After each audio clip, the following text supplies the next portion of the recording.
Oh, you only sharing the screen? No, I was waiting for you. Share now.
Namaskar.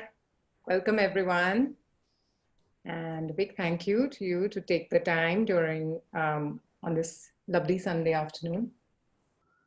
Before we start, I just want, and while we're waiting for other people to join, we want to run a short poll just to find out, to get some feedback from you and to find out more about what you're interested in. So if you could take a few seconds just to fill in this poll, that would really help us. Ashwini, this is not it's the other poll that we need to put. Yeah, sorry.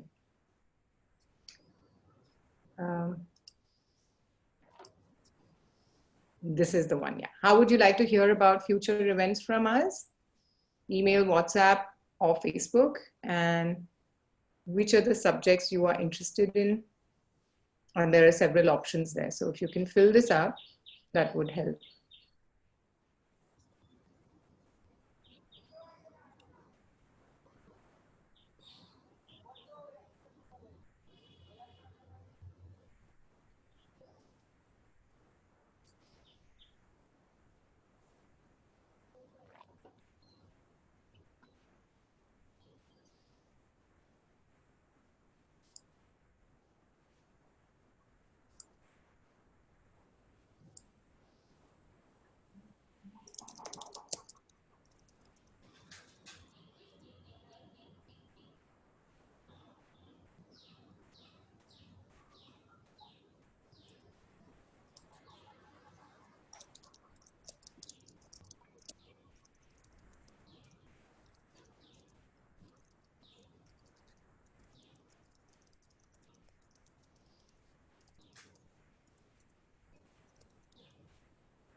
Great, I think we have answers from most of the participants.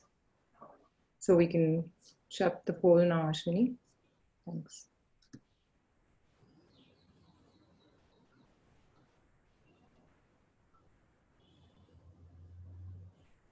Okay.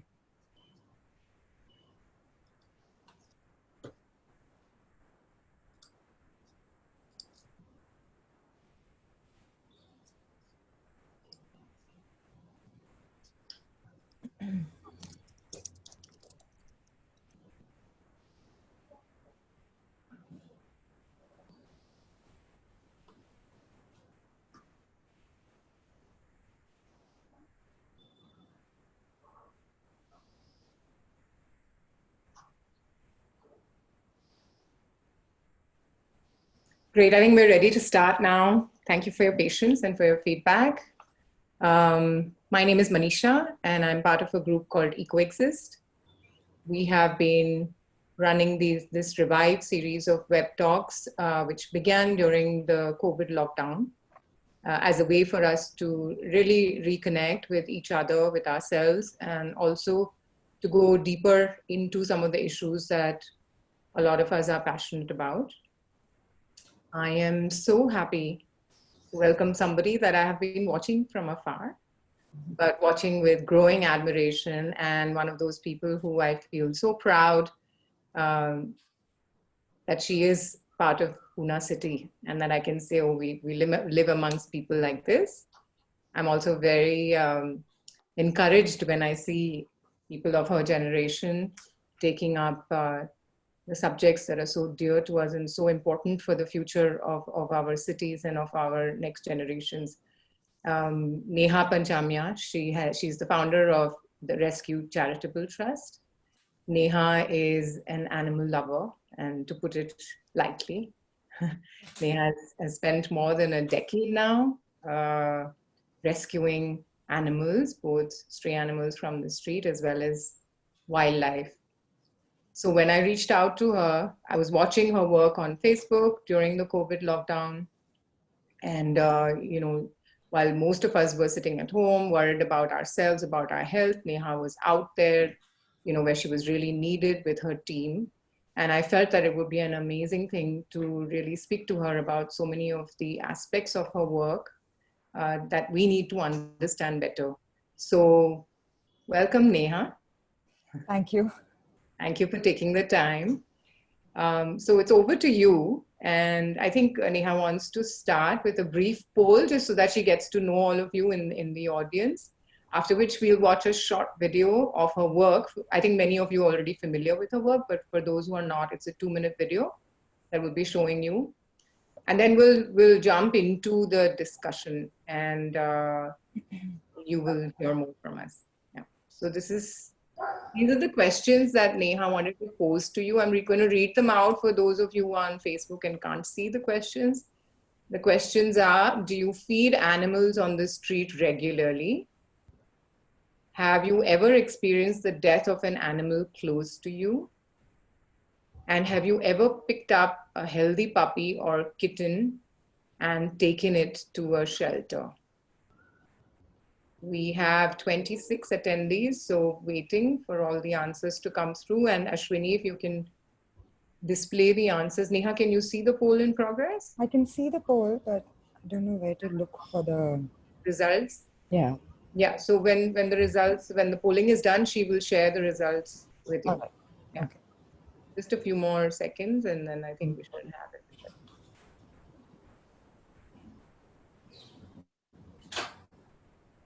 I think these questions are going to be quite interesting in terms of us understanding who we're speaking with today.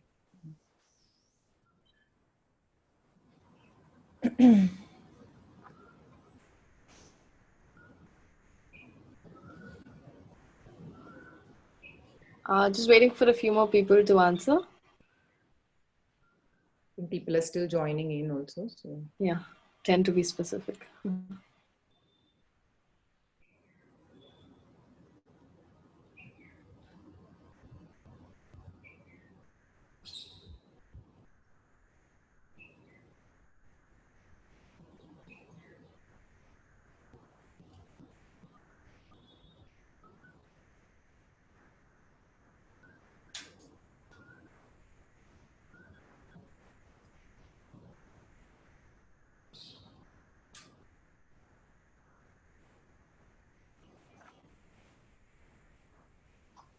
Okay. Yeah, you can see the results now. Okay. Got it. Great. So shall I play a little video? This is a very short video about the work that we did last year, actually. It'll just give you a sense of the kind of work that our organization does. So let me just share that. Give me a minute.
So yeah, that was a little video of the work we do. What I wanted to actually put out there is that as an animal organization, we aren't, it's not just dogs and cats or not just cows or not just wildlife. For us, animals is all encompassing in that sense. So we do provide aid to any kind of animal.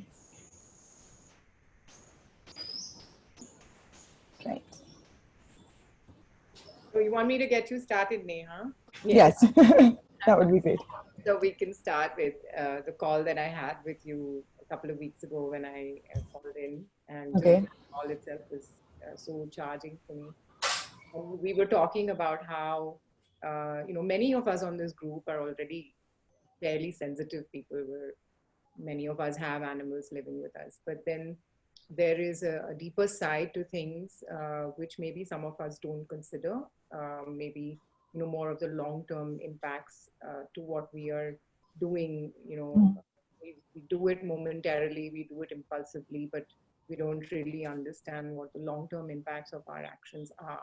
And you and I were discussing about various things like our attachment. So there's a difference between loving or offering love or being compassionate versus getting attached, or even being able to confront something as difficult as death versus allowing an animal to suffer or relieving them of suffering. So there were so many things that we spoke about, but what I came away with was that that you were saying how people need to think beyond the moment and understand a little more the long-term consequences. So maybe we can start from there, and maybe that.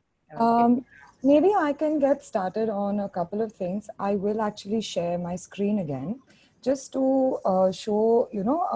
I think. See, when we talk about perspectives, what I may think is right may not necessarily be someone else's right. So there is, when we talk about rights and wrongs, they can be very fluid in that sense. What I may perceive as animal cruelty may actually be, may not be, or just may be subjective. So there's just a quick couple of scenarios. I just want to share my screen again. I'm going to just run through a few slides that I'd actually, when I was training someone. Let me just give me one moment. I will share that just to. Okay.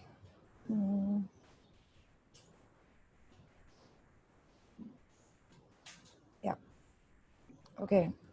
So like I said, I'm sorry, I've just quickly picked this up from another presentation of mine.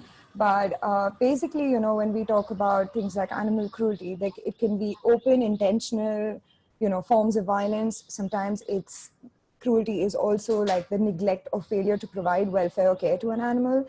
And sometimes it's subjective. And, when it is subjective, that's when I feel like there's a lot of misguided compassion that happens. And I think it's been more than 13 years that I've been working with animals. And I feel like I've seen so many scenarios where it's, compassion or kindness, but misguided, which actually hurts animals.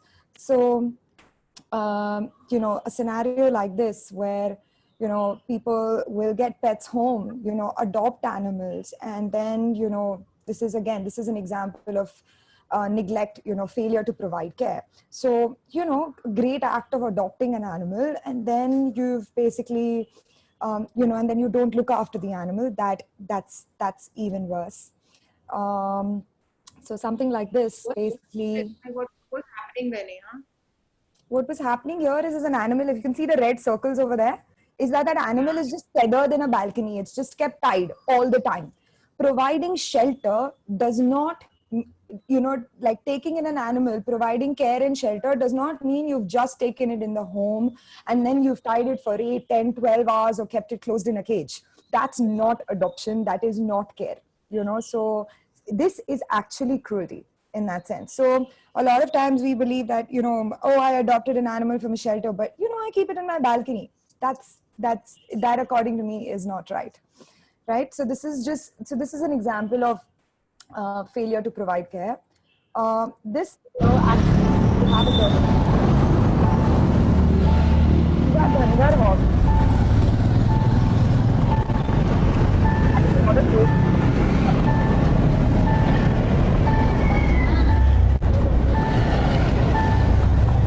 So, I mean, we're ready to go forward now, but I'll just put it out there since we don't have the time to do all of that. Most people look at this and find this cruel, but in actuality, it's not. You know, these animals, I mean, mules, horses, donkeys, they were domesticated for a reason. You know, after having worked with these communities for, you know, a very long time now, um, you know, I've come to realize that they actually 95% of them really look after the animals. But as city folk, we generally look at this and find this scenario very cruel. Actually, these animals can carry far more weight than you are seeing on this.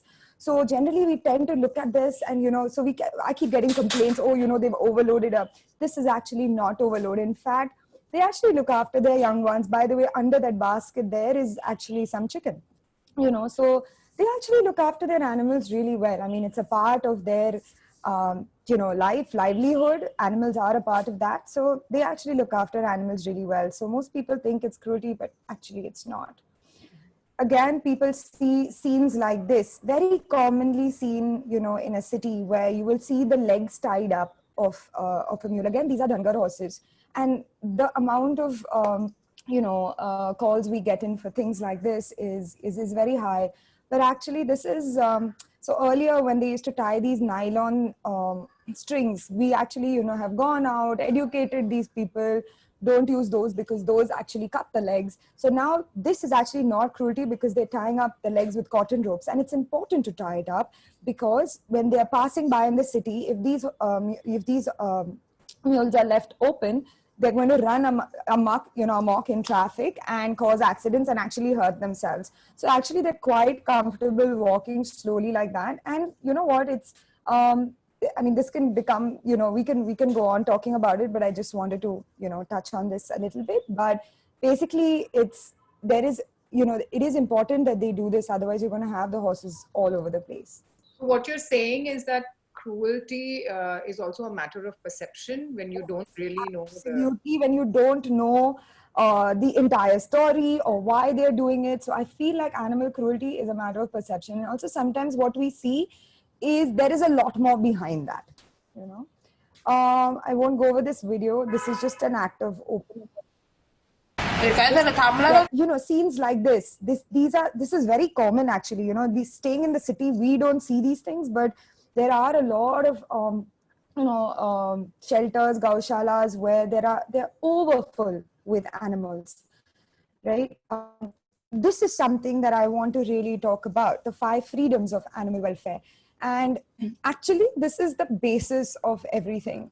And so when one keeps animals, and it doesn't matter whether it's a domestic animal, whether it's wildlife, whether it's whether you're running an NGO, whether you are, you know, it could be anything. I think if one understands these 5 freedoms, one will be able to recognize whether are you sort of doing right by that animal or not. It doesn't matter then what that animal is. So basically, freedom from hunger and thirst. So does the animal that you're keeping have access to fresh water, to a good diet, basically to good food and water, so it's not going hungry? Also, freedom from discomfort. Now, hunger, obviously, you know, food and shelter is something we commonly think of. We think that if an animal is given food and you know, given shelter from you know, elements of the weather, you've done your job. But that's not it, in my opinion. So freedom from discomfort, basically an environment, you know, which sorry, oops.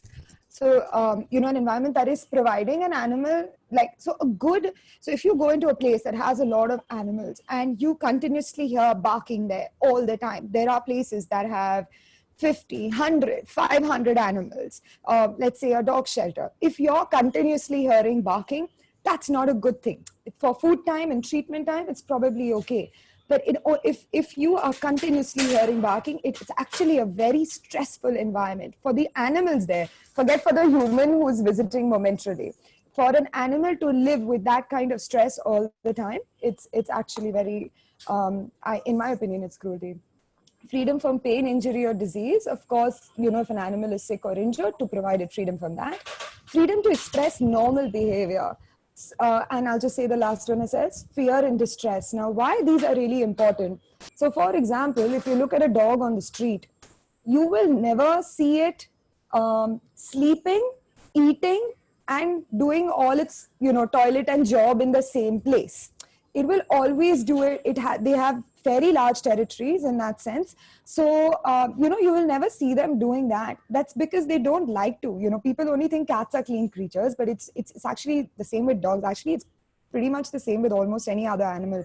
They don't necessarily, unless they're very, very young and juvenile, but once, an animal is grown up, you will never see it doing it in the same place. Commonly, this happens in a lot of overcrowded shelters where, the animal, especially in dog shelters where, you may think that the enclosure is really large, but there are so many animals in it that they are having to do everything in there. And what happens is, as humans, when we go in there, and dogs being how dogs are, unconditional love, they will probably come at you jumping, look happy, because obviously they're getting human interaction, for 10 minutes in a day. So, or half an hour or 1 hour or whatever it is, human is coming to meet them and they're showering them with love. So you actually perceive that the animals are happy.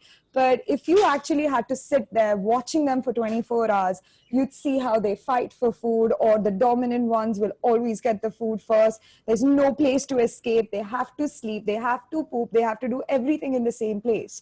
So, this is one of the things where I always say, as humans, I think there are only 2 times that you are put under, besides the lockdown now it's 3 times, where you are actually put under restricted movement. One is when you're sick and you're in the hospital. So that's kind of, with our rescue hospital, when an animal is sick and it comes to the rescue center, doesn't matter whether it's domestic or wildlife.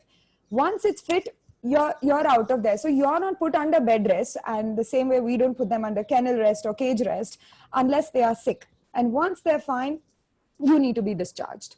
We all know how it feels in a hospital and you just want to get out of there as soon as you're well, right?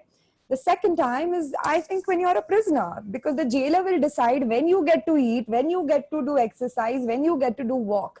So I think that, there is a very thin line between animal welfare and what I call as animal hoarding, where, people end up with too many animals. And I don't think that is animal welfare. So again, I'll show you examples of that. And I do believe it starts from a good place, but it goes wrong somewhere. So stuff like this is too many animals in a place. And this is a very common scenario. We have no regulation for things like this in our country. So yeah, in my opinion, this is kind of problematic. And the problem is, like a scenario like this, where you're seeing so many animals together, I cannot believe that all the animals are happy. So, and you have, people saying, we all think that what they want is love, but it's what we perceive that, we think they're happy, but are they really? It's just a question we need to ask. So Neha, in your last slide, it said expression of normal behavior. Yeah. Yeah. So now the thing is normal, like what's normal, right? So normal is different for different animals. So for example, for a dog, if you have to look at it that way, normal behavior is the highest. So they have a hierarchy, and if you're feeding one dog and a more dominant one comes, he will bark, they will fight, and they will, sort their business out, and the more dominant one will finish all the food, right? But that's not how it necessarily works in a shelter, in that environment. Or normal behavior is simply to eat in a separate place, to sleep in another place, and to, have another place to roam around. That's normal behavior. So what environment if you have 2 male cats, because we all have this stray cat problem. So then you have 2 male cats and they get into a terrible fight, right? So I've been confronted with this, where then you have one cat that's severely injured, and then you're wondering, do I take him in? Do I leave him out? And then you leave them, and then eventually that cat dies, right? So is this normal? Okay, so you're talking this happens outside your house? Yes. Or in your house? Outside, right? So obviously the males are fighting for territory in that sense. For me, if this happened outside my house, if I see a hurt or injured animal, of course I'm going to pick it up, and I'm going to make sure that, that because an animal, in my opinion, an animal that is sick or injured is more likely to attack in pain or in defense. So also I cannot watch an animal suffering. So I will, pick it up, make sure that it is treated, and potentially put it back that is normal behavior. You have to let them fight it out. One of them will lose. When he gets into a fight again, then, because this happened to me, right? I'm sure it's happened to others also. You medicate it and you put it back there. Yes, they will sort the hierarchy out. You have to decide how much you want to intervene. You do not put your hand in there when they're fighting. Right. Sorry, Neha, your screen is black, huh? It's a share screen. Yes, I know, I understand. I was actually going to play a video. Yeah, so this is a classic example of animal hoarding. Again, this is something that we don't speak about very openly. This was a case that happened about 2 years ago in Pune. Actually, the ladies who were responsible for this actually started from a very good place. They just wanted to take a bunch of kittens home because they thought that they were going to die on the street. But this is what happened many years later. I'll show you this.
We'll talk.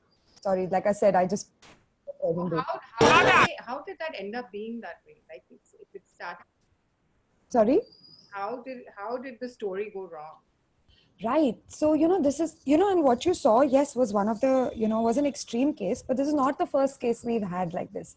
This is a very common scenario in our country. It's something we don't speak about because we don't understand. Most of us actually, when we hear of somebody keeping 50, not even 50, even if you hear 20, 30, 40 animals in a home, you think, oh my God, he loves such an animal lover. There is a very, very, very fine tipping point where it is not really animal love anymore.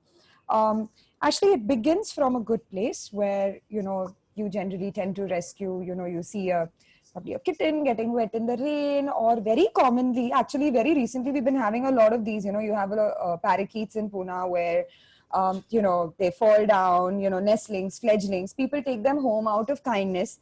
Before you know, they have cages and cages full of, Indian parakeets, which are actually protected species. and they're kept in the house, which is illegal.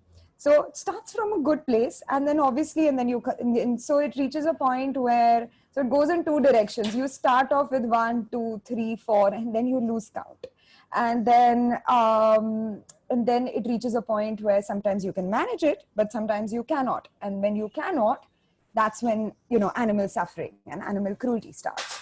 So this is a very scenario that happens. In the story that you showed us, the humans had abandoned them there, like there was no one else living in the house. No. They were very much so. They were actually living there, and then because the cat number had increased so much, they actually moved to the next building, like right next to them. So they would just come in, and because it had gotten so dirty and they just couldn't clean anymore, they would open the door, throw the food in, and just leave. Basically, there was no ventilation, no sunlight, nothing. 55 cats in there who were all practically feral. It took us weeks to actually start touching those cats again because they had no human interaction. So these ladies actually... And yet they were fighting a case with you about... Yes, because they were so attached to these animals. It means it's incomprehensible. So the fact that, and the funny thing is, it's not even like we did the legal case. We were just supposed to be the guardians of the animals, to look after the animals. The case was actually done by someone else. But because we were the only ones in the city who were capable of capturing cats and had the team to do it, we got implicated in the matter. And the matter went up to High Court. They fought up till High Court to get those cats back.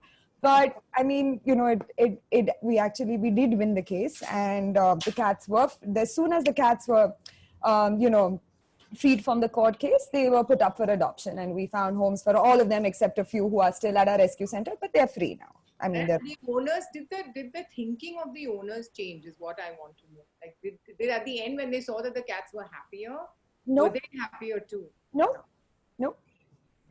And so this is not a one-off case. And why I'm actually talking about this here is this is not a one-off case. This is very common. This happens a lot. I mean, a lot of shelters that we see around us. This is quite common. I mean, there are telltale signs of an animal hoarder where they are not really willing to give up the animals for adoption, where they are putting, or whether they are putting too many animals into a single space, where they genuinely believe the animals are, happy even though they are too many in one place. They're okay with an X amount of fights and bites. Those where there is no animal to human ratio maintained, in care. So this is very common. It's just most of us look at it and be like, oh, wow, they're doing such a noble thing. But when that noble just switches, there was a lady in Pune in about 2011 who passed away, a Dr. Zareen Patel. She had a beautiful house on Stavely Road. She had 185 dogs in there. She died, and when we went in there, they were all tied to chairs and beds, and they were in a horrible condition. It took us 9 to 10 months to, sort of take over that place and, get them to be adoptable, and then, to get that out. So this is very common, and most people thought that, she was doing such amazing work. And I mean, I'm pretty sure she started from a good place where she wanted to care for animals. But like I said, there is a tipping point, and it's very important to recognize that. And why I'm talking about this, I don't think I'm not sure, like, I don't think there are any people here doing that, but it's people like us, regular people, who encourage this as well. So that needs to stop. We need to start recognizing that this is not compassion. This is potentially either cruelty or going to turn into cruelty. So don't encourage that. I think that's really, really important for general public to realize that, hey, you know what? There are just too many animals here. And if I keep encouraging this 50 animals is going to become 100 animals. And a lot of times, because we can't look after, and one of the reasons why I asked that question about, have you picked up a puppy or a kitten and put it in a shelter? That's the reason I asked.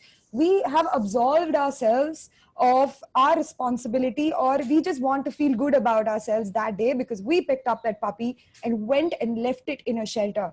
But what happened to it after that? What is the rest of its life? All of those things. And you have basically, and then of course, to make yourself feel even better, you will go make a donation, and you think that you have taken care of it. But have you really taken care of it? These are questions we need to ask ourselves before we do such, random acts of kindness as we believe we are doing. So that's kind of the reason why I asked that question in the poll. So yes. So that is one of them. So I wanted to speak about animal hoarding because it's very well recognized in other parts of the world. But for some reason in India, we just don't talk about it. We see it all around us. We just don't talk about it. There's no law that says, if you live in a house this big, these are the maximum number of animals you can No. keep with you. No. And I don't think that that is really the way to go. I do not believe that you can put a cap on the number of animals because there are lots of variable factors. Because you could have a really big house. I could have 10 staff potentially looking after 20 animals. I have a good human to animal ratio. So there's no reason why if I have 10 staff, I can't keep 30 animals. So I don't think it's about designating space and doing that. I think it's about recognizing these 5 freedoms. So I think every time you bring an animal home, you need to question yourself, or when you look at a scenario, you need to question yourself, is the animal being provided these 5 freedoms of animal welfare in that sense? So I think whether it's a home or whether it's a zoo, that's the other thing, animals in captivity. So I think it's the same questions that one should ask. So I think it's valid across all species and all forms of captivity. I mean, even having a pet essentially is a form of captivity if you look at it in that sense. So this is mainly an urban issue, right, Neha? Because in rural areas, people have space. So this is basically because there's not enough space here, right? Yes, it is an urban issue. Animal hoarding is an urban problem. Rural folks don't have such problems. Rural folks have different issues to deal with. In fact, most animals in rural homes serve a purpose. They're all there. The cow serves a purpose. So that is why they're fed well. Either they're working on the field or they're providing milk or whatever it is, and they're looked after. So everyone sort of earns their bread in that sense. It's animal hoarding is not something you see it's an urban problem. Yes, I think it's an urban problem. So the questions have started to come in, and I'm just going to read this out. Amol is asking, what's the thin line? Because people may think that they will die outside. I think the thing is also for us, right, or for people who want to help but don't know how to help, the limit or the boundary is unknown. Like, where. So I think that's what he's asking, that what is the thin line? So the most, because we are all urban people here in that sense, the most common thing you would potentially see is, puppies and kittens. And oh my God, it is heartbreaking, right? To look at a bunch of puppies or kittens getting wet in the rain. I completely get it. I mean, my heart goes out to them as well. I think the right thing to do is when you are looking at something like this, you need to first question yourself, how much responsibility am I willing to take? And what am I willing to commit to? Now that can be very different things. So suppose it's one puppy who's run across the street, almost missed by a car. And that's a very common thing that people call me with, like there was a puppy who just dashed out and the car nearly missed him. Now what do I do with it? So, or it's getting wet in the rain. So the right thing that I would say to do is, number one, question yourself, what are you willing to do, right? Don't think about dumping that responsibility on someone else. What happens commonly is most people will pick up a puppy or a kitten and put it in a shelter or a rescue center. We do not accept orphan puppies and kittens, simply for the reason that, we are a hospital. Most other shelters have a lot of adult animals, infections. Basically, you nearly saved that puppy from a road accident, but you are short sentencing it to death if you put it in an environment, especially in Indian shelters or rescue centers in that sense. So, and it's not like we are unhygienic or anything like that. It's just that puppies and kittens are very susceptible to infections and diseases, and you cannot vaccinate them when they are so small. At that point, they need their mother. So what is required in such cases, if you are willing to do, is foster care. Are you willing to foster that animal? Not just foster that animal, know that you may try to get it adopted and know that it may not get adopted. So are you willing to keep that animal for life? So if you pick up one puppy from the street and say, I'm fostering it, it is very common for us to see people who have fostered puppies and kittens for a few months, and they're all small and easy to keep in a small place, but once they grow up and then leave them on the road, you've done so much more damage, because now that puppy or kitten does not know how to deal with traffic. It does not acclimatize to weather. basically by doing such things, you are definitely guaranteeing its death. So what should you do? So if you can't commit to it and you cannot take it home, you see a puppy nearly is missed, put it in a, just pick it up, put it in a sort of safer environment. So for example, put it in a nearby empty plot, or, don't put it in someone's building because that will cause more problems. So, put it in an empty plot, or put it in some kind of sheltered space or something like that where it is not directly on the road. If it is put about 200, 300 meters away from where it was found, if it has a mother somewhere around, she may potentially just, smell it and come and find it also. If it is an orphan and the mother has died, that is a different scenario. You can, try looking for fosters online, but look for the foster online before picking up the puppy and taking it home. Put it in a safe place where you can go find it, go get a cardboard box, put it in there. Beyond a certain point, I mean, we have over 3 lakh dogs in Pune city. It is not just about that one animal. So the thing is that if you are going to, before picking up that animal, have a plan. Or once you've picked it up, know that this animal will now potentially remain with me for the next 10, 15 years. And basically, if you do not, and of course, try for adoption, those kind of things, but know that it potentially may not happen. So I think before picking up a pup, you need to do that. The best thing to do is to leave it somewhere safe.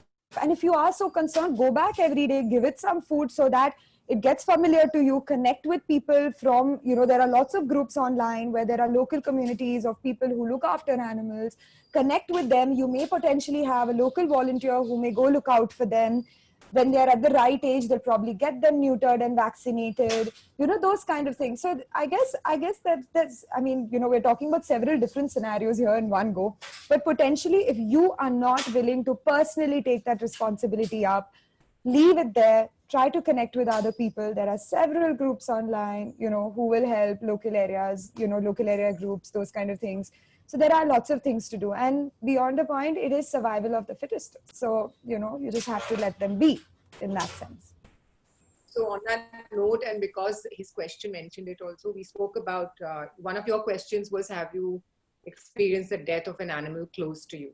So you want to talk about that and how you cope with, because you must be seeing a lot of animals die. Yeah. So I've been, we've been doing animal rescue work for the last more than 13 years now.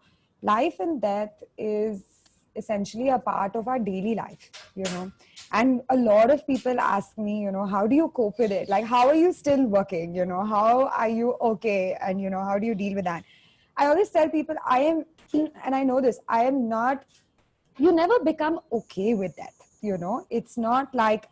It's not like you hear an animal passes away and it doesn't make a difference to you. Of course, it makes a difference.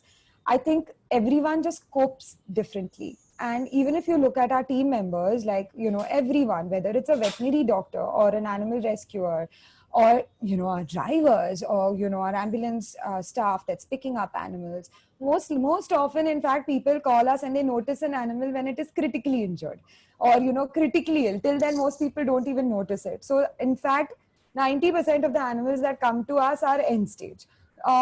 So I think, even when rescue started, and I think the one thing that's remained a constant for me is what I cannot, watch. Like, basically, my calling is basically I cannot watch an animal suffering. Whether the outcome is life or death, it is very secondary. I think that there is joy in life and I think there is joy in death, because if you cannot help an animal beyond a certain point, no matter how much pain medication you have given. So for example, if a dog's spine is broken into 2 pieces, or any animal spine for that matter, is broken into 2 pieces. I mean, most of us humans get a little slip disc and we are on bed rest and we can't move and we are in excruciating pain. Imagine an animal's spine that's broken into 2. Can you imagine the pain it is in? And the difference between you and me is we can say where it hurts. They cannot say where it hurts. So I feel beyond a certain point, I think that relieving an animal of its suffering, again, this is something that most people just don't talk about, euthanasia. Everyone attaches a very negative connotation with it. I don't necessarily do that. We as an organization don't do that. We have a very different way of dealing with that. But yeah, I mean, if there is if there is even a 1% chance that our intervention is going to help get that animal back to a good quality of life and give it all its 5 freedoms back, we will do everything in the world to help it. But if we know that, we just cannot help it and it's going to suffer, it's going to deteriorate worse and further and then suffer and die, we don't want to be responsible for that. It's, in fact, You it's have not certain, be you, responsible. It's about, I don't want to inflict that cruelty onto him. So I think the kind of thing to do would be to euthanize. And even decisions like that are not taken by a single person in an organization like I ours. was just about to say, so you have criteria or you have obviously discussions before you make that call. Yes, no matter how many animals come to us, whenever it is a question of something like euthanasia, it becomes a discussion. There are veterinarians, non-veterinarians involved in the decision making. So, like, basically, it cannot just be looked from a medical perspective, and it cannot just be looked from a welfare perspective. All perspectives have to be taken. There is a vote that happens, and only if there's a clear majority that most people agree to that this animal needs to go, then we will take a decision on something like that. So it's a very calculated, thought over decision. And in cases, so, and also the other thing is, when we are dealing with so many animals, we deal with volumes of animals in that sense also. This cannot be a decision that one person takes. I mean, the amount of compassion fatigue, I mean, and it's a real thing, that can set in. So yeah, it's a decision that is borne by a couple of people, so nobody feels the burden alone. That's the other thing. That's one of the ways we cope. And sometimes, no matter how much you say this, you get attached to particular animals and things like that. So I feel like in such case scenarios, it's also when it happens to one of my staff members, or it happens to me, I may have gotten attached to a particular animal, and I remember those animals all the time. And I just try to focus on the good stuff. I focus on the recoveries. The recoveries are far more, and I think that I think that's with everything in life, right? You focus on the good stuff. You focus on the positive. So I think that if you just continue to focus on the positive, on what you're doing rather than what you cannot do, I think that's pretty much our coping mechanism in general at rescue. So yes. One of the things, Neha, during the COVID thing, I saw news articles of how people in other countries, I don't know what happened in India, but were rushing to go and adopt, especially people who lived alone. So maybe you've seen those, news articles of, and I kind of felt like, people, I mean, many of us are centered on our own happiness. Like, you're feeling low, oh, let me go adopt a pet.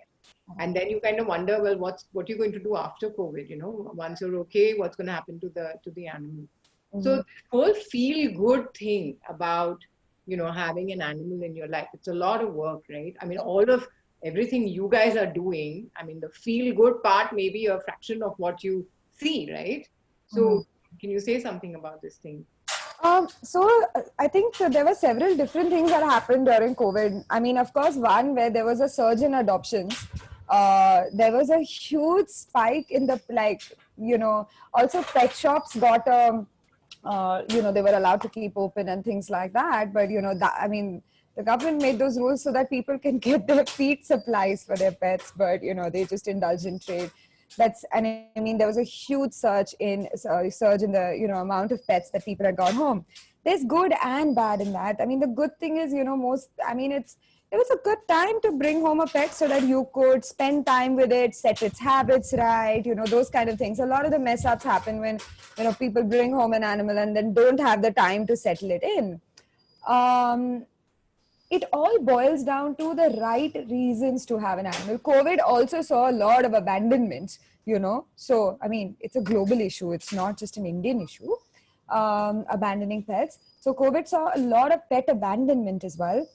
But COVID also saw a lot of people getting pets. And I don't necessarily think that's a bad thing. But the thing is that I think it's always questionable why a person is getting a pet. So, and this has just got nothing to do with, just the lockdown. I think it's a generic thing, like, why is someone bringing an animal home? Do you want a family member? Do you want a guard dog? Do you want to give something to your daughter? Do you feel guilty, so you want to give your son something? Just want to have a dog because it looks good and it's cool to have a Saint Bernard or a Husky? So yeah, I mean, people bring pets for all sorts of reasons. I guess a little bit of loneliness in the COVID lockdown did amount to it. I'm hoping that people have had enough time to bond with their animals. That's why I'm trying to look at the bright side of this whole thing. So yeah, I'd probably look at it that way. I don't think it's a bad thing that people have pets or anything like that, because it brings so much joy to your life. But I'm just hoping that this lockdown has forced people to bond with their animals. Right. Yeah. So also recently there were these videos going around, very magical, mysterious, whatever, people who've started communicating with animals. There were some workshops being offered, where animal communication, like, so very fascinating. And I've not really taken any of those workshops, although I don't believe that I understand everything my cat wants to say. So, you've been working with so much with animals. What do you? You know what? You know how you have astrologers, right? And they have different forms of communication. Some do auto writing, some are clairvoyants, some will look at some are, they look at your hand, some will look at your face, that kind of thing. It's some are very, very spot on also. They're very accurate about what's happening in your life or what's going to happen. So the thing is, I feel like with animals and communicating, I think that there are several ways to communicate with an animal. And for me, I've always felt very strongly like, if I'm, like, and it's a little uncanny, like I'm around an animal, and there have been times where a person thinks that this animal is a goner, and I'll be like, you know what, no, let's try something, and I have a feeling it's going to make it. That feeling is not just a feeling, it's come from somewhere. So I do believe that there is a communication that happens with animals. But like a lot of other things, I mean, I also know of people, I've had experiences with people who say they are animal communicators. I know one or two who actually, I really believe what they say. I really do believe they can talk to animals. But again, animal communication has become one of those things in the recent times where everybody is doing it, and it's become a bit of humbug, people, and more than humbug, what, it's actually hurting some people as well. Like, for example, there are animals that are lost or run away. And, the people who are not really truly animal communicators, but they've just gone and done a course. And then providing people that false hope, that your animal is near some tree, some bush, some nonsense like that. And those people never get closure because they believe, oh, your animal will come back to you. No, it will come back to you. It is so. I've seen a lot of this happen. So so I do believe that that one can communicate with animals. It's not as simple as saying, in my head, I'm telling you to sit down and then watch the animal sit down. I don't think that that's as straightforward as what it is. So basically not a Dr. Dolittle, let's just put it that way. And but I do believe that some people can sense things about animals, have that connection with animals. I just don't believe it is as common, and I do not necessarily believe it can be taught in a course. I think you have to have an innate ability to connect with animals to be able to do that. Mm. So the other thing I wanted to ask you about was, more and more countries are now recognizing some animals as sentient beings, like dolphins. I think even in India, we've kind of given them, I don't know what exactly it's called, but their own rights as personhood, just as we are now starting to do it for rivers. And Yes. so do you think that this is because I feel that the law, I'm not familiar with the laws around animal welfare, but maybe you can tell us more of which direction the law is going in, and what do you think of these changes that have come about? Yeah. So the thing is, actually, India has one of the best animal welfare laws. Okay. What you talk about recognizing sentient beings, that actually happened in the UK, by the way. So we have all, animals have a lot of rights. Now, when you look at the law in general, okay, the law has a couple of functions. So there is the law, and then there is the law defines what is right. Okay, the law defines what is wrong. the law provides for prevention. So you have the Prevention of Cruelty to Animals, which is actually quite comprehensive. Our Wildlife Protection Act is actually very comprehensive.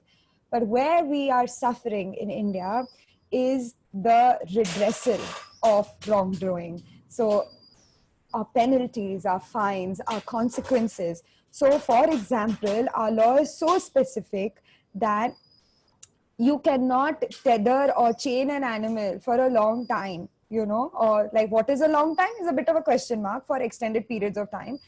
But what is the consequence of doing something like that? So for example, the law recognizes that maiming or hurting, or kicking, beating an animal is against the law. Unfortunately, it is a non-cognizable offense, which means I cannot even, so if somebody kicks a dog in front of me, I cannot even go register an FIR. I have to go register an NCR because it is not a cognizable offense, right? So while the law recognizes that it is wrong, it is in our constitution that it is wrong, the redressal for the wrongdoing is weak, and I'm really hoping that changes with time. So there have been modifications, there have been additions, to our Prevention of Cruelty to Animals Act. So we have really good laws. It's just that our redressal, like for example, there was a case where some medical students, threw a puppy off the terrace. So many incidents you hear about, these really, cruel incidents, but you don't really see it going beyond a point. So basically, you could kill an animal and literally get away with it. It makes you a bit cynical, at times, like, what am I pursuing? Should I even be wasting my time behind this? Because the redressal, our court systems, those kind of things are not so, and it's not just for animals. I mean, it's humans and animals. So I wouldn't like to say that it's just for animals like this, but specifically in case of animals, redressal is a bit weaker.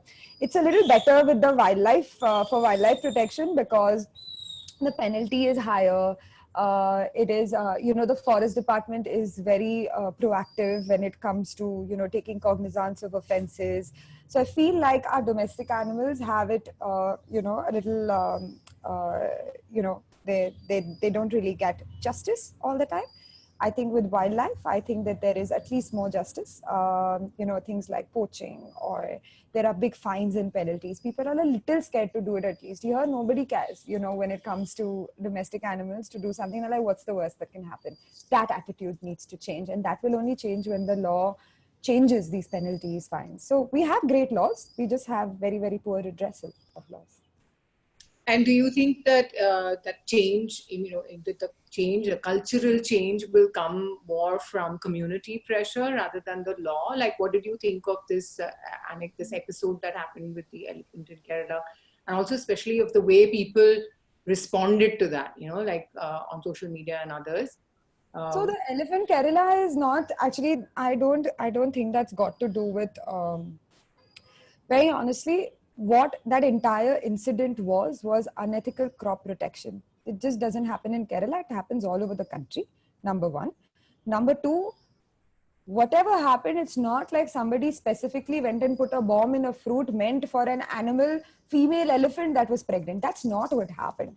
I think social media blew it up in the wrong way. But it's not really wrong or right, but I think that, again, we like to get senti about these things, for the lack of a better word, sorry, but we throw in a mother, throw in a child, and we are all like, oh my God, somebody did something to this pregnant elephant. Nobody's focusing on what really happened. This happens everywhere, in every part of the country. Some states, forest departments are more proactive about doing such things, sort of taking care that these things don't happen. They work, they are faster with crop compensation and damage caused due to wildlife. So the pressure should have been on. It became a religious thing, this whole elephant thing. In fact, social media steered it in completely the wrong direction. It should have remained, the focus actually should have remained on a policy where crop compensation is expedited in cases of any damage from wildlife, because then you're helping the farmer also, and you're helping the animals also. There is a certain amount of conflict that's going to happen, but how are you going to promote coexistence? What are the solutions? So everyone just focused on the pregnant elephant. It was not about the mother. They didn't even know she was pregnant till they did a postmortem. So I think sometimes, social media takes people in the wrong direction. So yeah. Was that if our law, I mean, the laws are there, the redressal is not happening, enforcement of the law is a problem. So if we want to bring out a change in awareness, would it come about by community pressure? Like, I'm just thinking about the neighbors of the other people staying in that flat where there were 55 cats. Were they not hearing those cats? Were they not smelling the skink? Of course, and that is why this stopped. It is because of them, because they, in fact, the poor things were complaining for years and years and years, and nobody was listening to them. Whether it was the health authorities, whether it was the police, beyond a certain point, they all didn't know what to do. So it's only when and they were making a noise about it. People in the building were falling sick. It was that bad. I mean, and it was a legit reason. When I was climbing up the stairs, this was on the third floor. When I was climbing up the stairs, I could smell it on the first floor. I don't know how people were living there. But if you want to talk about in general, like, since you brought up the elephant thing or anything, how's this going to change? I think it's about sensitivity. I think it's about, I always say this, when we go out to do an animal rescue, it doesn't matter where we are, whether it's in a rural or in an urban ecosystem, till one actually reaches there, not many people are even bothered. But when you are there, when people watch an animal being helped, right? I always say this, you don't just save that one animal, but potentially you have saved a lot of animals and people in the future, because we get so desensitized over the years. You see something in pain, you feel helpless, I can't do anything, you just walk on, and that desensitization translates not just from animals to children, women in our societies. How have we become so okay with getting beaten up, or things like that? So the thing is, it's about desensitization. And when you see somebody doing something about something, I kid you not, we very commonly we have a chai wala or a bhaji wala or somebody who will call us and say, "Are you had come for this? Now there is another animal that is injured." And I believe that is important. If they can even take that time out and care for an animal, I think that they may look at their children, women, slightly in a kind of way. So I think that it begins there somewhere. I think it's about desensitization. In the 10 years, it's more than 10 years now, right, for you? Yeah. Yes. Do you feel that there is a shift, that there is a sensitization more of it happening now? Do you feel that? So I can't speak generically for the rest of the country, but I do believe that in Pune, I do think that it has changed, because we've been around here for a longer time. I mean, and the most, like, you will have the, people tell you like, call rescue for that, so that does happen. Like, I do believe that Pune, that I think it has changed a little bit over here. I mean, you still have a lot of conflict. We see a crazy amount of conflict in building societies and, all those things, but that's a different kind of conflict. When it comes to hurt and injured animals, I think that the normal reaction when you see something in pain or in distress is to try to help it. Generally, we are helpless. We don't know what to do. But at least in Pune, you have an option. I mean, we can't help all the animals. We try to do our best. We are a limited team with limited funding and all of that. So we try to do our best. But it's beyond a certain. I do believe that it starts me. I also think that when we put some of our videos out and things like that, I have people who were not animal people at all, and they will sometimes call me for a rescue, and I actually feel happier when that happens.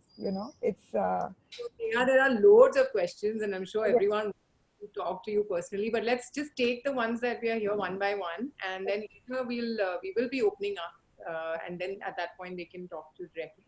But Tanya is asking, how do we as laymen have access to animal welfare laws? In the sense, where do we know when we can make complaints against cruelty? What sorts of complaints can we lodge? okay. So when it comes to animal laws and cruelty, basically there is, a very straightforward act called the Prevention of Cruelty to Animals Act 1960. If you put this up anywhere on the internet, you should get the basis. It's basically like the basis of, what can be reported, right? That's one thing. You do not, basically it's the same procedure. You can go to the police. It does, you do not have to be an animal welfare activist. You do not have to be an animal welfare officer. There is no specific people. A lay person can also go to any police station, and one has to recognize whether it's a cognizable or a non-cognizable offense. Now this is complicated for a lay person, right? So there is a district SPCA website that we have. There are also other, legal groups in the city. So People for Animals, then there is SAS, Society, I'm sorry, I'm not doing it, but it's SAS. And then there is another, there are certain people who are very specifically working on legal aspects. So I am actually a part of the Pune district SPCA, but most of the work we do is more around, so for example, we are trying to regulate pet shops and breeders right now. So, or, inspecting circuses, picking up the larger, issues in that sense. But one-to-one cases, conflicts, those kind of things, PFA Pune, which is headed by, a lady called Punita Khanna and Vinita Tandon. They're doing a brilliant job on that, resolving issues. There's an organization called SAS, which is run by someone called Nitesh Khare. So, a lot of these things that, there are people, at least in Pune, that are, doing it. So if you need to reach out, I can put those in the chat over here, who all you can reach out to for legal matters. But yes, when you see something going wrong, the first thing you need to do, and please remember this, is take a video, take a picture, and don't just report it. If you're going to report it, be willing to stand up for it. Otherwise, don't report it. Because 90% of the cases fall through because the person who's reported it is not willing to remain eyewitness. So unless you're willing to have, and if you have the guts to stand up for it, you're willing to come to the police station to make a case, then do it. Otherwise, don't just report. Your job is not done right there. Yeah. On your website, is there a ready reckoner, like just a simplified version of the act, or a list of numbers? So there is, I don't have a simplified version of the act, but I do have a presentation which explains all the, actually I can show it to you right here. Just 1 minute, let me share my screen quickly. Where is it?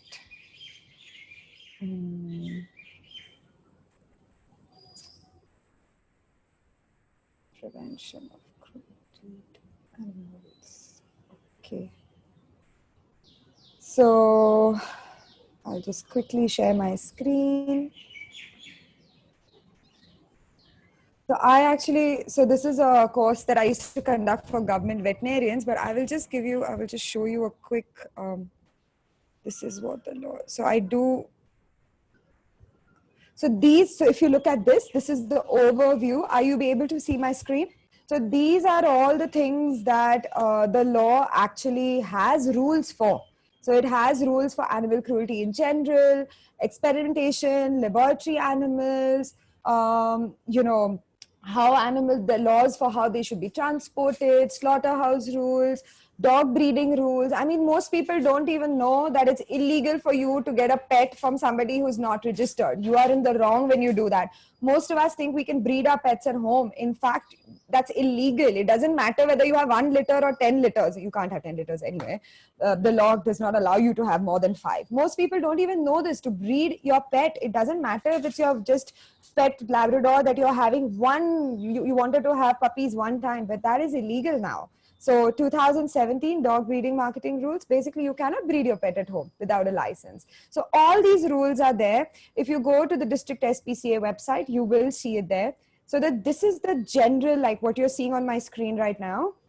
The prevention of cruelty to animals in general basically says that all these points you see here is general, and one of the most basic things is beating, kicking, any unnecessary pain, and that's like blanket. So any unnecessary pain caused to an animal is considered an offense, but it is a non-cognizable offense, which means you cannot go register an FIR.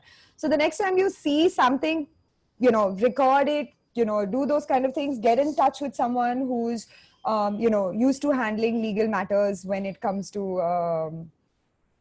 animals. They would probably be able to guide you better. I will put it down in the chat box over here, who all you can contact in Pune. Yeah. Is asking, I have a question regarding the animals found on road, especially the cows. What is the solution for this? Also, I would like to ask you your opinion on the tied horses we find outside the parks. They are really in a bad condition. Okay. So whereas the cows are concerned, you see a lot more straying cows now because of the beef ban that happened a while back. Because the cows cannot be sent to slaughter anymore. Unfortunately, the ban came about, but we didn't really, our governments didn't really make enough provision of what will happen to these animals after they become non-productive. So it is something that is being worked on a policy level. There are a lot of discussions going on right now. In fact, an organization like ours constantly gets animals, cows who've been eating plastic. We remove anywhere between 50 to 80 kilos of plastic from one single cow. So it's really bad. Also, what happens with cows is we do, at least in Pune, have a Kondwada system. So if a straying cattle is found, if the PMC is informed about it, they will come and pick it up. What they do is they put it in a place called a Kondwada. It is kept there for 1 week, where if it is somebody's owned cow, they can come up to 1 week and claim it. They have to give a fine and they can claim it. But after 1 week, it will get auctioned and it will go to farmers, or somebody who wants to buy it. And the ones that don't get auctioned or nobody wants, they get sent to government recognized gaushalas. So that's how it works. It's devil and the deep sea over here, because even gaushalas are really, really full. But you know what? It's at least better than them eating plastic and then collapsing on the road and dying. So yeah, that's your question about cows. The horses. So it is horses. I mean, one is allowed to keep horses. Camel rides, horse rides are not banned in Pune. Actually, it has happened in Bombay, the horse riding, but it is not applicable to Pune. As using animals for entertainment, because that was there on your slide. Yes. So it does, it gets counted but doesn't also. So entertainment is more like circuses where the tickets are being sold. Here, a person will turn around saying there are no tickets, I didn't take money for it. There are lots of legal loopholes in this whole thing. So I think that the solution to this, more than anything else, is not to shut those people down or to seize those horses, because they will just go get another horse. Communities need to be sensitized. Tell your children that it's not okay, and it's not good to be riding these horses. Basically, stop going. Not encouraging that basically is putting them out of business, right? So even the camels, they're in such horrible condition, but people need to be. So I think if one spends their time educating 50 people, 50 children in a basti or a community or somewhere to not ride the camels, I think you're actually helping them a lot more. So I think you need to look at the positive side of things instead of shutting these people down one by one.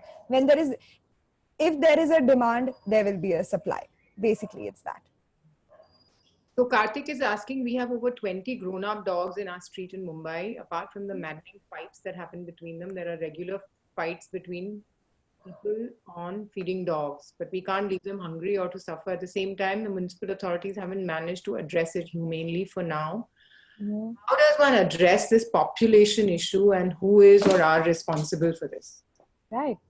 So this is a very long discussion, in itself, but I will just quickly try to summarize it. Who is responsible? Multiple stakeholders are responsible for the dog population increasing. Dog population problems in urban cities and in rural ecosystems are very different problems, and the solutions are also very different.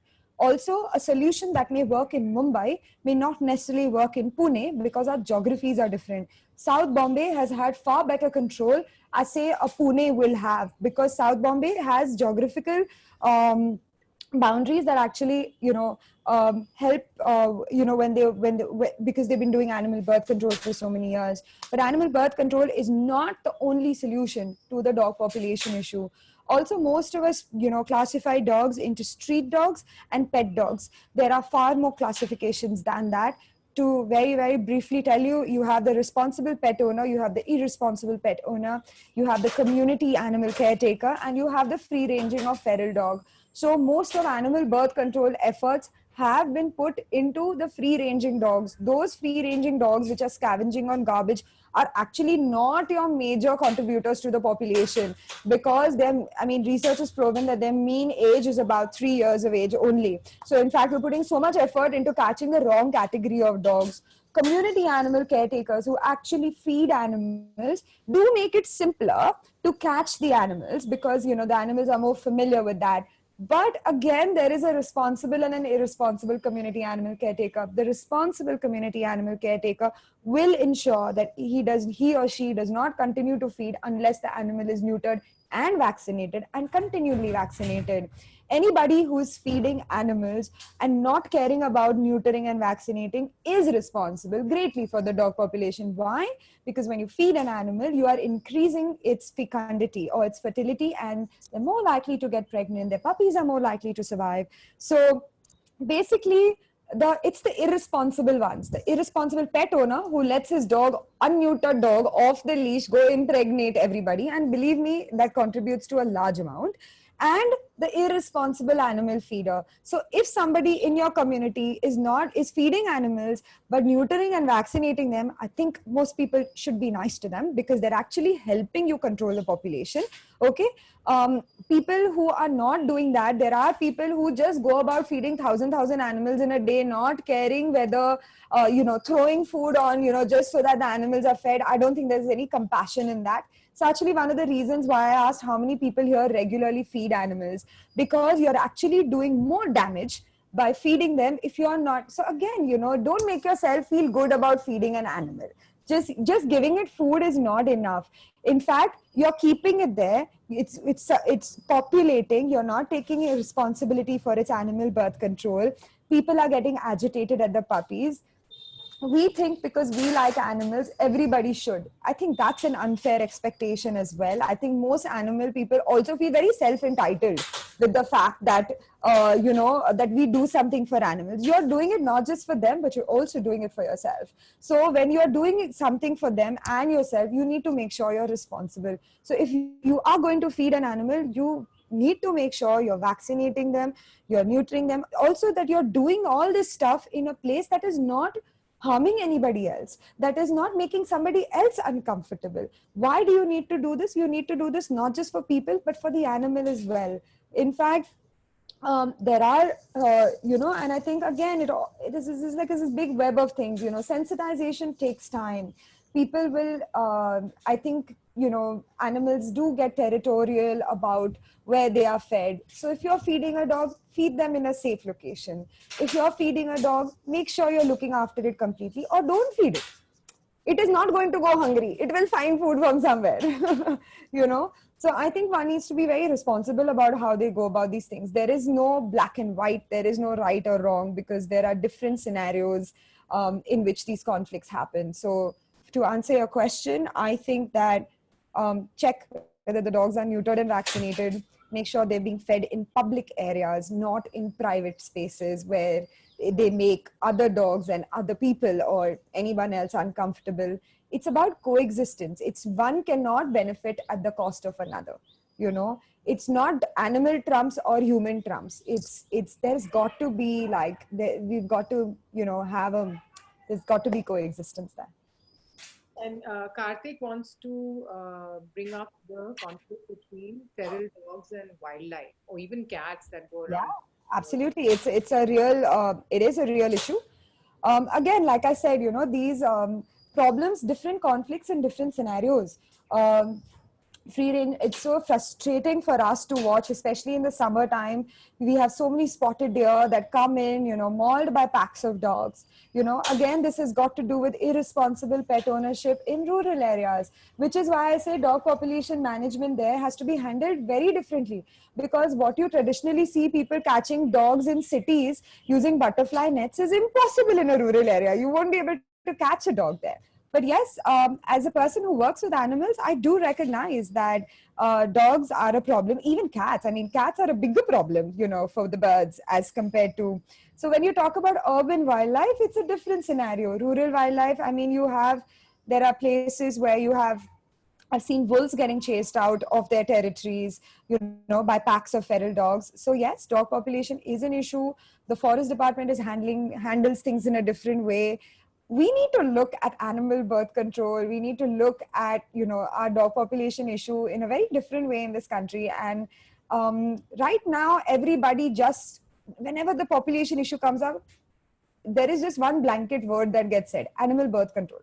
That is not the only solution. It is a part of the solution. So I think that there are a lot of factors, again, which need to be considered when we talk about dog population management. It is not something that you and me can change alone. There are government policies which need to change.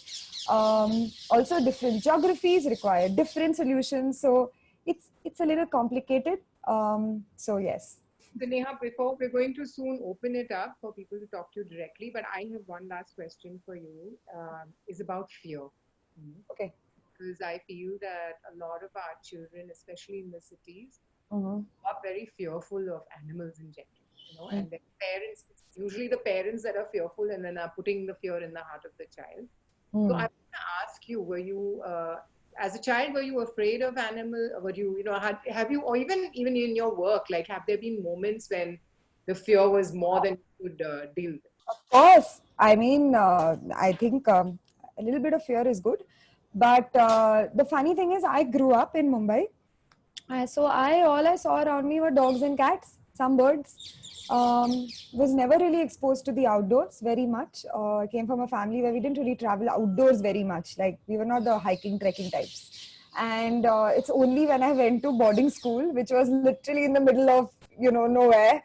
And I loved boarding school. It was in the Sayadri Ranges. It was the best years of my life.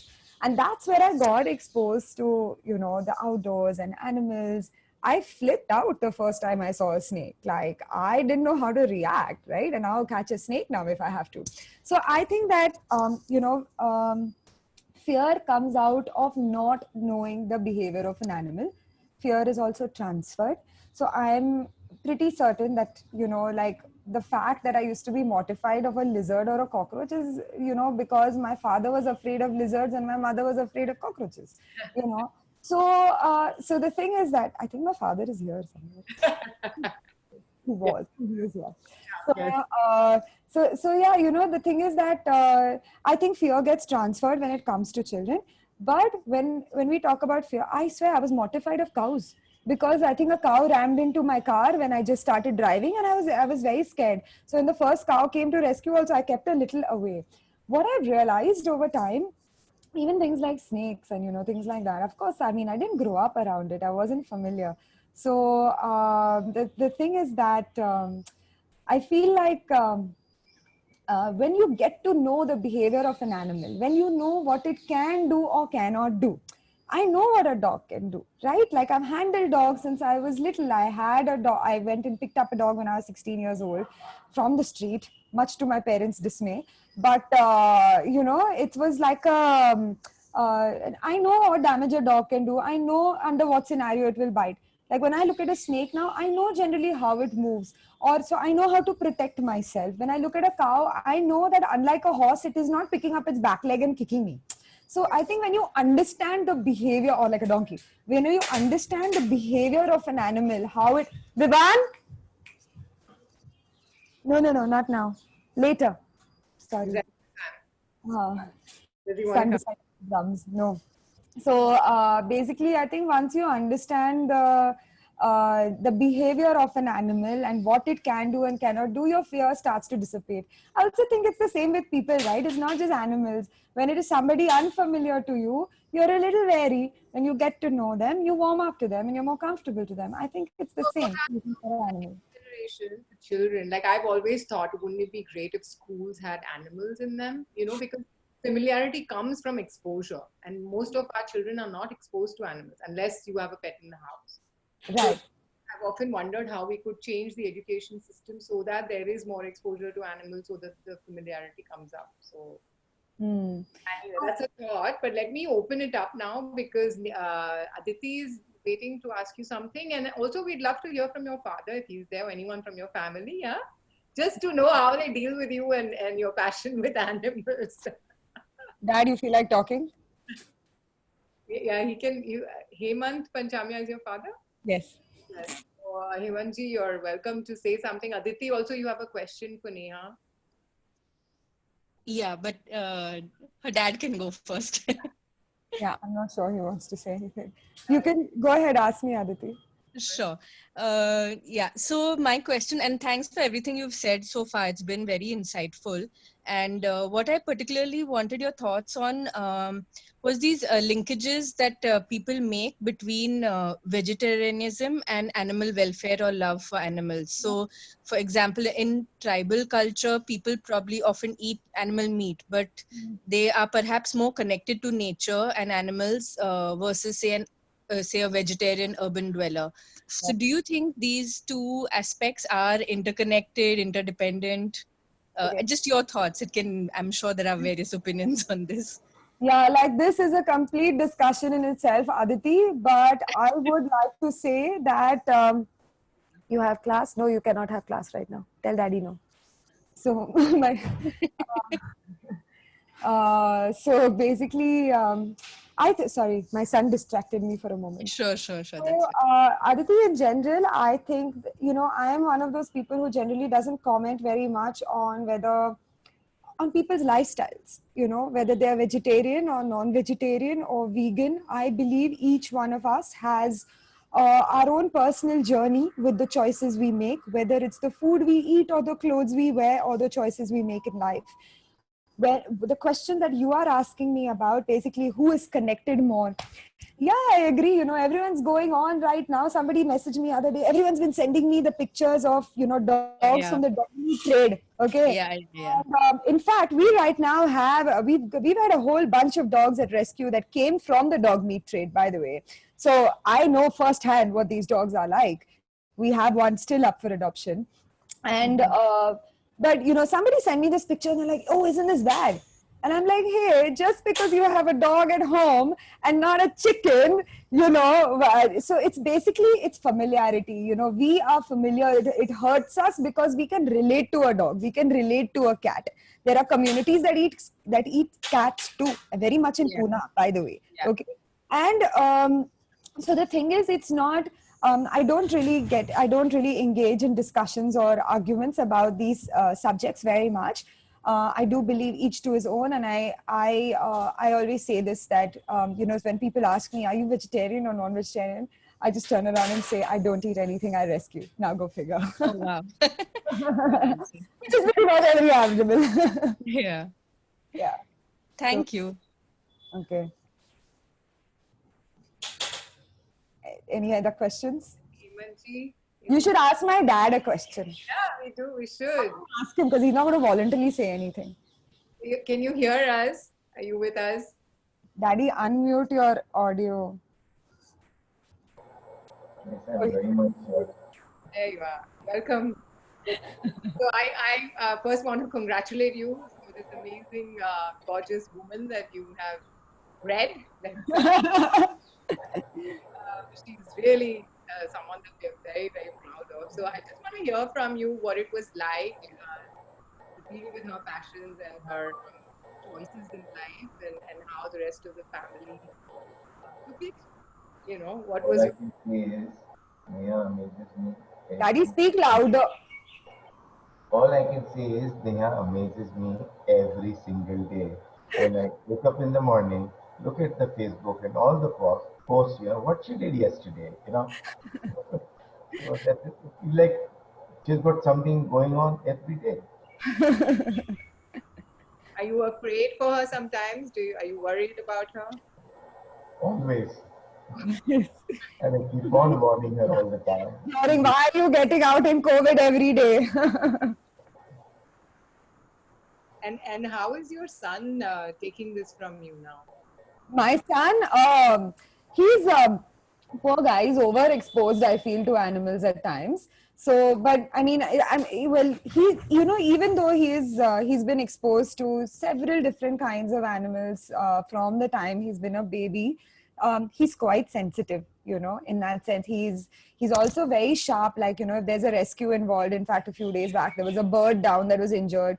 He knew that something was wrong with that bird, you know, and he came up, he called me, he helped me catch it. He's very calm in a rescue scenario, unlike normal children, you know, who get very excitable. So he's seen me do all of that. He understands.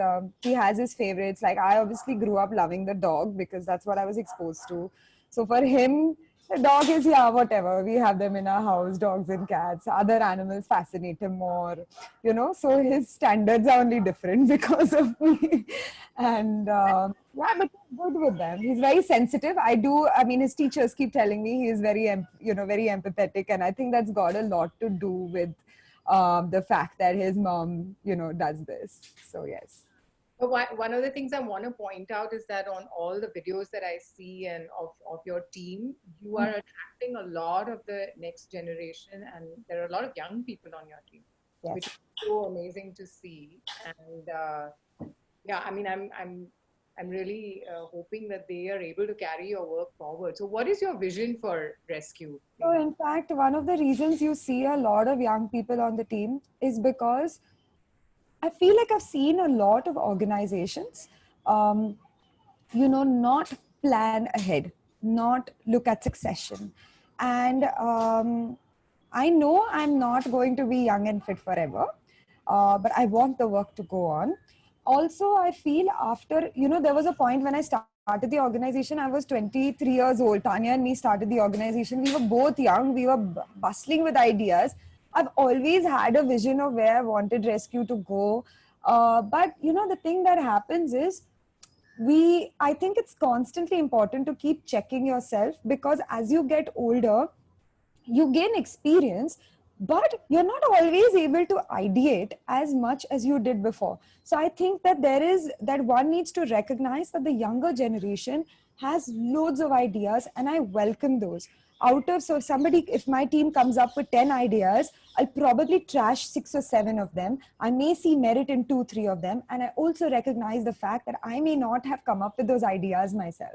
So I think it's a very important thing to do as a leader, to, you know, sort of encourage the others working in your team. And I do believe that the younger generation has a lot to, you know, give. And I think that most often they don't end up doing that because people who are leading the organization don't let them. So I consciously make sure that I allow people who work with me, and I never say they work for me or in that sense, they work with me. So I have a core team of people who work with me. And, you know, I think I take their opinions, you know, very seriously before making decisions. In fact, I don't make any big decisions without consulting my team. So, and I think the fact that they are heard, the fact that they actually get to do things, is what, to try new things, is what encourages them to, you know, remain a part of the organization. How about your funding, Neha? Like, how do you sustain all this work? You know, because I know that's like a big question. Yeah, and it's going to get more difficult now because of COVID and new government policy changes and things like that. So, funding has been always a challenge, but we do not get any government funds. We are purely funded by the goodwill of private donors, people who see us working. It's literally people see us working. Even the rescue center, the land that we are on right now, has been donated to us. And again, by people who've been watching us work over the years. So, I mean, this is something I keep telling my team, that, you know, keep working hard, keep doing the good work, and it will come. More than 13 years, we've somehow survived on that. Of course, we take a lot of effort. We do try to remain in touch with our donors. We try to, you know, just get out there, network, you know, talk to people, tell them about the work we do. and people who, you know, have basically watched us work, support our work, and some in different forms. Sometimes it's funding, sometimes it's advocacy, sometimes it's, you know, just, you know, connections, sometimes it's such different kinds of help. But yes, funding is basically, there are people who, in fact, it's quite wonderful. There are people who regularly, you know, fund us. It could be 500 rupees a month, or it could be 5,000 rupees a month. You know, that gives us a lot of stability. So we have an option on our website where you can do that. Some people connect to the animals we write about. So we use social media a lot. So people connect to the animals we write about, and we put those animals up on our website. So people go and sponsor those animals. So yes, and we do get a couple of, you know, corporates who donate to us. Well, that's not a, well, we haven't gotten that recently very much because of the COVID times. Everyone's in trouble, which is why these are very difficult times for us. But somehow I think, you know, we are surviving month to month. I think the animals are looking after us, if nothing else. Yeah. Yeah. Well, I think now if anyone has any burning questions for her, would like to congratulate her, you can put up your hands and welcome to talk. So we have a few more minutes for that. And yeah, there's someone with their hand now. Amol, would you like to say something? Amol and then Zara Okay. and Bernadette also. Yeah. Okay. Amol? Go ahead, Amol, you can talk.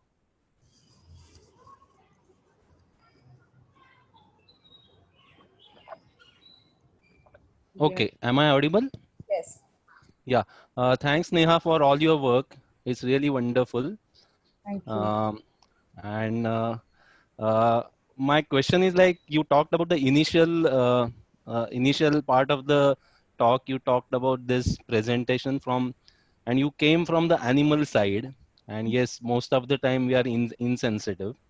But I have come from the other side, you know, Okay. and I've seen my sister, you know, not very, I mean, she used to fear about dogs and all, but she saw a dog giving birth to 8 puppies, and they were lying outside, and she had a 2-room house, and she got them home, and then somebody told her that, you know, uh, if she really wants to survive, then she has to feed the mother, and she got the mother inside, Okay. and then she fed the puppies on her milk, and then, you know, fed the mother, and now they are 3 months older, and then nobody adopts, you know, once they become elder.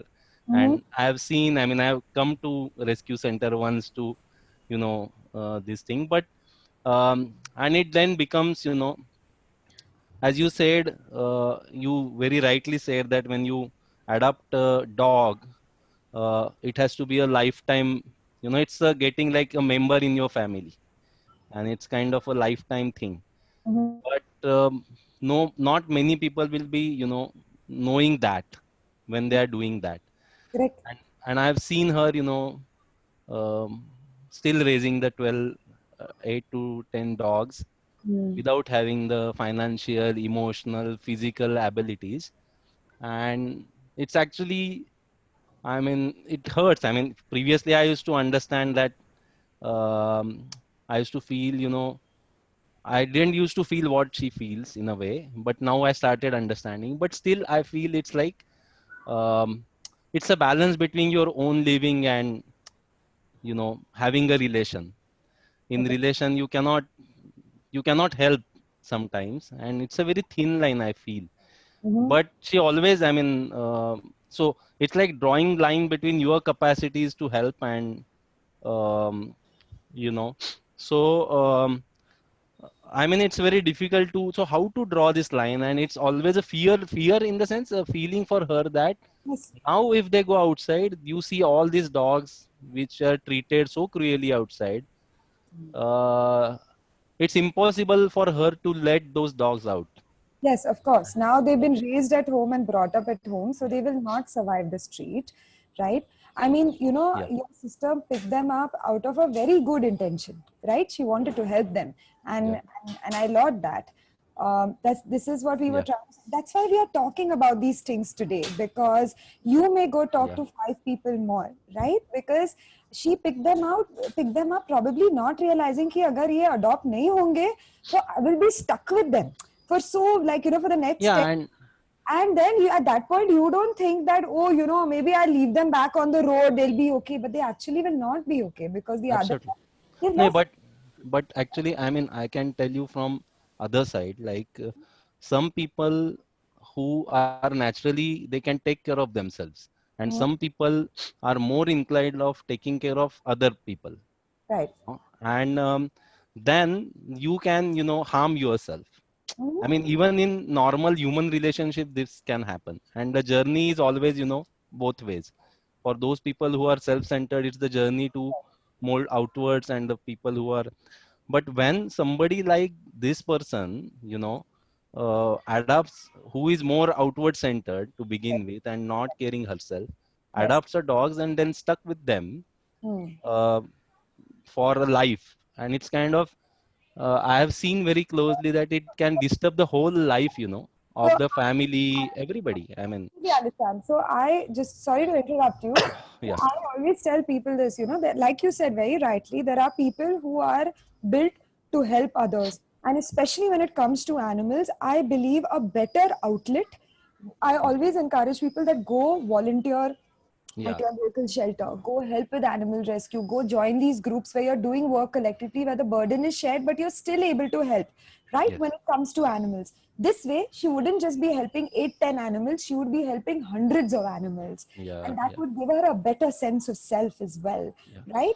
Why we started an organization at 23, 2 girls, 2 hands, 2 heads, we can only help that many animals. With an yes, organization, with a group of people, there is so much more you can do, yeah, right? And without getting burdened yourself entirely. So, yeah, while I completely understand the challenge that, your sister is facing right now, so this is what commonly happens, as I meant to say, that, we pick it up yeah, not realizing. And this is why we are talking about these things today, yeah, because these are common scenarios that happen. And, yeah. there are other ways to deal with it. So, So well, one more thing, just like, I mean, just to communicate that, she has been really developed a great relation with street dogs, okay. and she helps to vaccinate, and, she moves all the, and animals communicate to her and respond to her.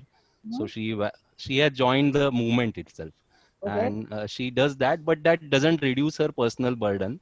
Mhm. That has to be done by her only, because that has been the decision which is made, few years back.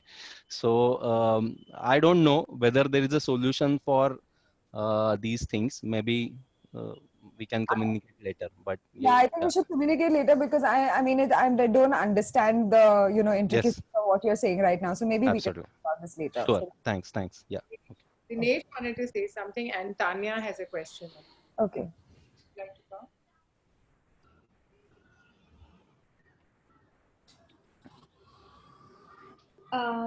Hi, can you hear me? Yes, I can. Okay, so I'm Zara, and I was interested in volunteering for an animal shelter, but I am a little sensitive and I'm afraid of the emotional, like not repercussions, but just the kind of, like how hard it is to deal with it. And so I was wondering if you had any kind of advice on how to deal with Okay. it's Yes. like I mean I went to your Instagram page and I see a lot of like pictures. I mean it's happy but it's also really sad. Yeah, So I totally get that. How old are you, Zara? I'm 23. Okay. Well, that's when I started rescue. That's how old I was. And yes, I was also a lot more sensitive. I mean, I still am, but there are some things that just make me cry even now, and which are completely heartbreaking. And I feel like you can start off volunteering in different ways, right? So there are tons of things that organizations need done. So it's not necessarily the hands-on work, especially now in these COVID times. it's actually difficult for us to have physical volunteers as well. We're not open to visitors just yet. But you may have other skills, like some people write well, some people are good at social media, some people are good at writing animal stories. There are so many things that need to be done, which will help an animal organization, and you will also be helping animals indirectly. So I think that's a good way to start. And then what happens is, once you start like that, somehow you learn to cope better, you get tougher. So give yourself time. Don't just say, I am too sensitive, I cannot handle this, and so I am going to stay away, right? If you have some time, just I'd love to connect with you later, and I'm sure there are lots of other things that you can do sitting at home without having to deal with an animal's death or wounds and blood and those kind of things. Yeah. Yeah. Neha, that I just want to point out also for Zara is that your sensitivity is what makes you also the right person. Exactly. Your sensitivity will give you the strength.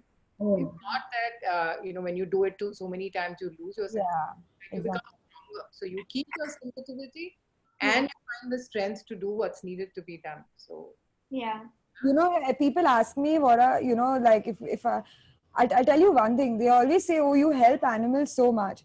But I kid you not, there is so much that I have learned from animals. And one of the things that I have learned is resilience and strength. I mean, you see the amount of pain they are in.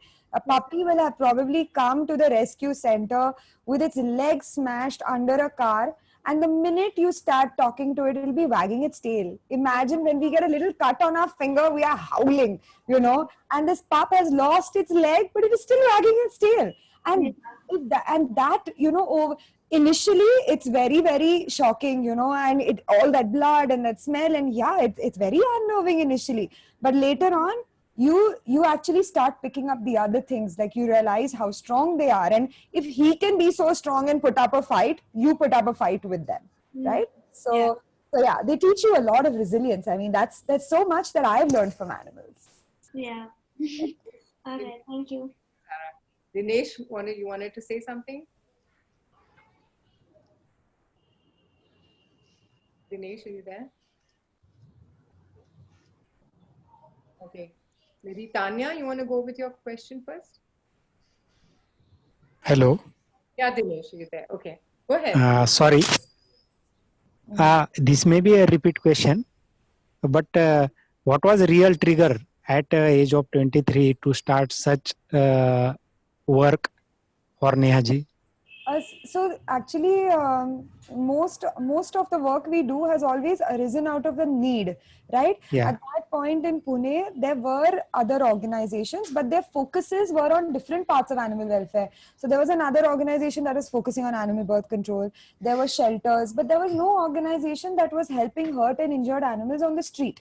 So basically, you can be one of two kind of people. Either you can complain and say nobody is doing anything and this is a problem, or you stop pointing fingers at others and you do it yourself. So I guess we decided to be one of those people who does it yourself. So Tanya and me started the organization, and we just decided that we will do this ourselves, and that's how it started. And of course, there was a trigger where we lost one animal. We had to watch it suffer and die, and that was like the final trigger, like, this is too much and we have to do something about this because nobody is ready to help. So yes, that's what happened. And one something different question in Marathi or Hindi, we can say in means Ichha Maran. When humans are too much pains, they are fighting with court that we need death, means Ichha Maran. असं काही प्राण्यांसोबत आहे का की नाही बाबा त्यांचे pen आता recover होणार नाहीये आणि ते रिपेअर्स पण होणार नाहीये आणि त्या अॅनिमलला आपण काही सुटका देऊ शकतो का? ॲनिमल्स मध्ये ह्याला युथेनेसिया म्हणतात. In fact we spoke about this की a qualified veterinarian can conduct euthanasia. So animals are more privileged than humans are. If they are suffering a lot and a veterinarian or veterinary doctor feels that it should be euthanized, those decisions are taken. And it does exist in the animal world. It does not exist for humans in India, but it does exist.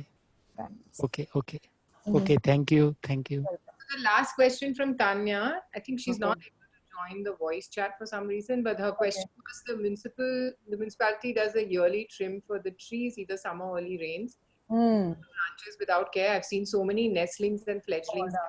Yes. How do we get them to stop this, or at least trim after checking for nests? Yeah, so this is something that I am going to be working on, Tanya, and it's something that I have, realized because we've been seeing surges of nestlings and fledglings come into our wildlife rescue center as well. So right now, everyone's too busy with COVID, but I intend to take this up that, a survey needs to be done before felling happens. So yes, I am looking into it already. Super. I think Neha, that was amazing. I mean, firstly, just so lovely to see you and the energy and the radiance. I'm really, really thankful. Thank you for taking the time. Thank you for having me here. This was fun. And if people can reach out to you, can you just put it on the chat group so that if they want to email you or Yes, I'll just put out my email address because that would be the best. Yeah, there it is. Yeah. Super. So loads of energy to you, many, many blessings and all good things. And I hope that rescue blossoms, and that the next generation, I think, next generation of citizens in Pune will carry on your legacy. I'm not so old yet. You're training them. Yes. You'll go on to bigger things, right? That's all.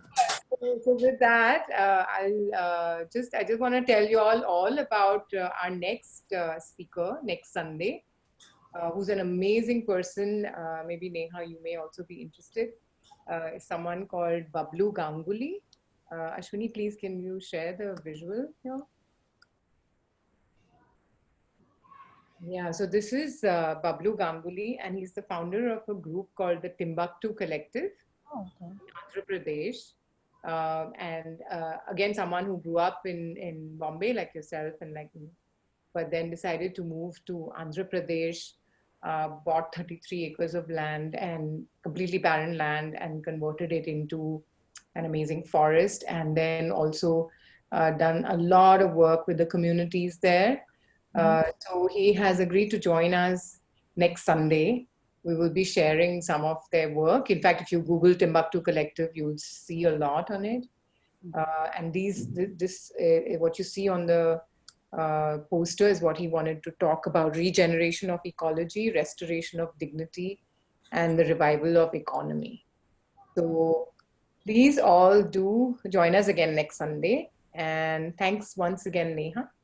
You're most welcome. Thank you, everyone. Namaste.